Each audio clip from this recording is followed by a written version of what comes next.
Bonjour à tous, bienvenue dans cette série spéciale tech que j'organise avec Kevin Couvé qui est mon CTO et chez Cosa Vostra avec qui on a bossé sur plein de projets, mais entre autres une refonte Fauchon, Corsica Ferry, Saint-James, Lou Erard, Tagoyer, Twinnings, Léa Nature et Fairflex par exemple, j'en cite quelques-uns, des très grands, des plus petits, sur des sujets de refonte, de replatforming, de middleware, de choix de CMS.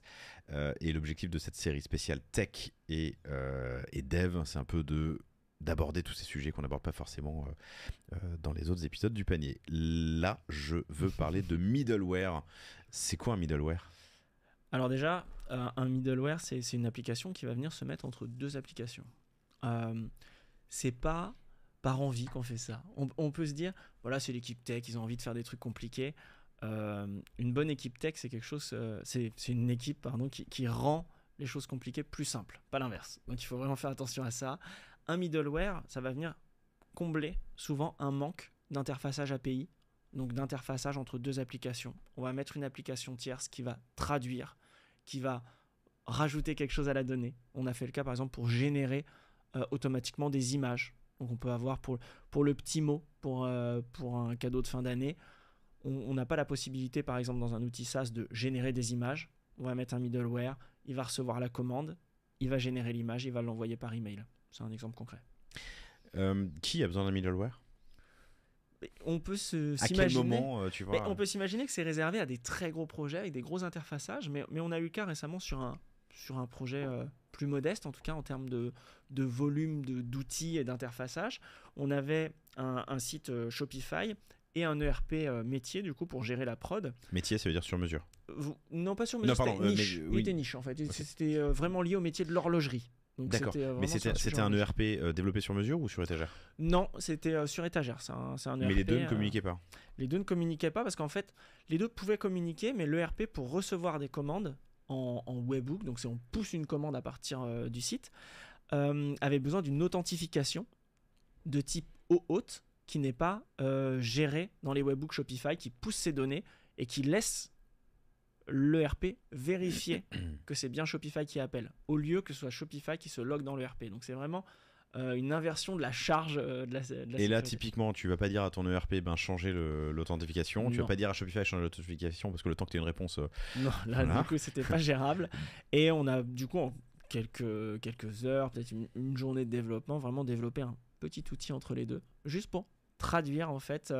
D'ailleurs, on n'a même pas traduit parce qu'on n'a pas touché à la donnée qui arrive, ce qui est mieux parce que la donnée maître reste Shopify vers l'ERP. Tout ce qu'on a fait, c'est qu'on reçoit une data, on la prend, on se log à l'ERP en OAuth et on la renvoie. Donc ce middleware peut servir dans un cas comme ça. Ça peut aussi servir pour des besoins plus poussés. On a eu le cas sur un projet où dans le middleware, on synchronise le PIM, on retraite les photos, on retraite les produits, on les renvoie vers Shopify parce que c'est un PIM maison non interfacé. On a aussi le cas sur Sage. Quand on veut interfacer Sage et Shopify, il y a des plugins, mais on a souvent des développements sur mesure dans Sage. Et du coup, soit on fait du développement dans Sage, en tant que client, on va venir appeler son intégrateur Sage et faire du développement.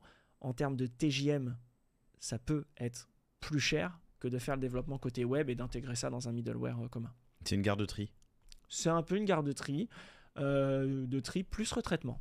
Tri plus retraitement. Donc en gros, vous imaginez un schéma technique dans lequel il y a, je sais pas, l'ERP, le PIM et plein de choses. S'ils n'arrivent pas à communiquer entre eux, et souvent parfois c'est le cas, ouais. Ou surtout, il y a aussi un principe d'ordonnancement et de priorisation de la donnée. Le middleware, c'est cet outil qui est un peu au milieu, qui va vers lequel les flèches partent et arrivent. Exactement. C'est aussi dans le middleware où on va choisir un peu la priorité de la donnée.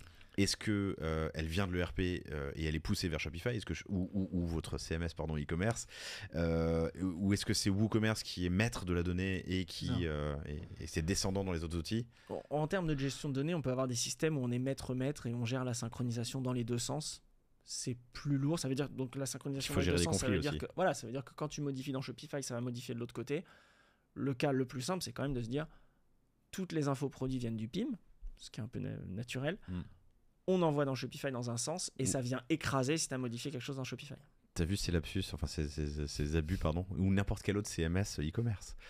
Oui, c'est vrai, n'importe quel autre CMS e-commerce, parce que nous, on l'a fait plutôt dans un cadre Shopify, parce que sur les autres CMS, comme on est en self-hosted, on a moins besoin de faire des middleware, on héberge soi-même la solution, on n'est pas dans une solution SaaS, on a accès au code source, on peut faire plus de choses, on peut modifier les API et les endpoints, donc le middleware est quand même plus souvent utile sur du Shopify. Vraiment, c'est sur des cas Shopify où nous en tout cas sur des outils SaaS fermés auxquels on n'a pas accès pour lesquels on n'a pas accès au code, mais juste à des endpoints. Donc les endpoints,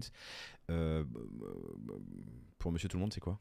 Un endpoint, c'est un point d'entrée, un point d'arrivée dans une API. Donc une API, ça va être une porte ouverte sur un logiciel.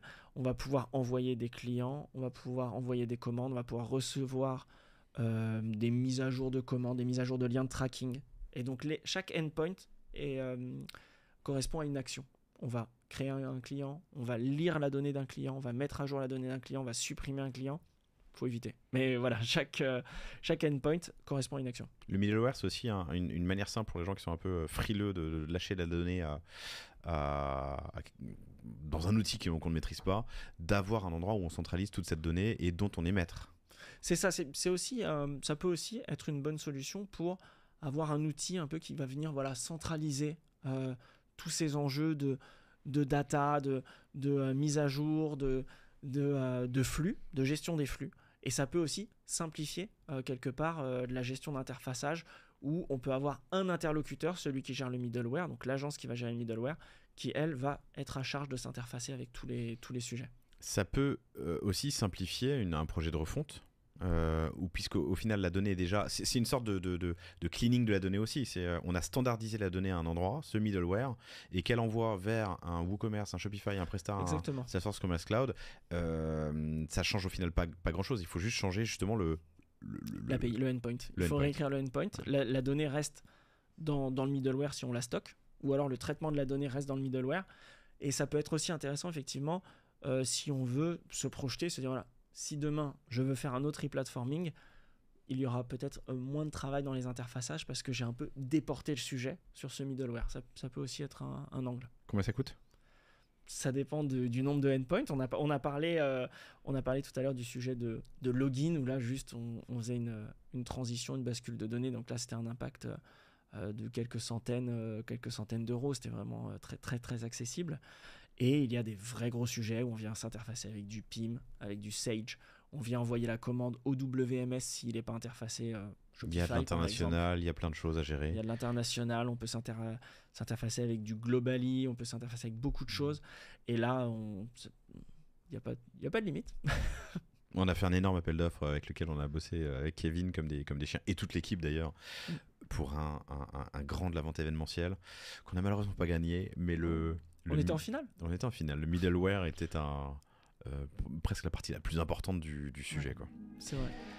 Cool, merci Kevin. Kevin Couvet, Couvet sur LinkedIn si vous voulez poursuivre la conversation. Merci.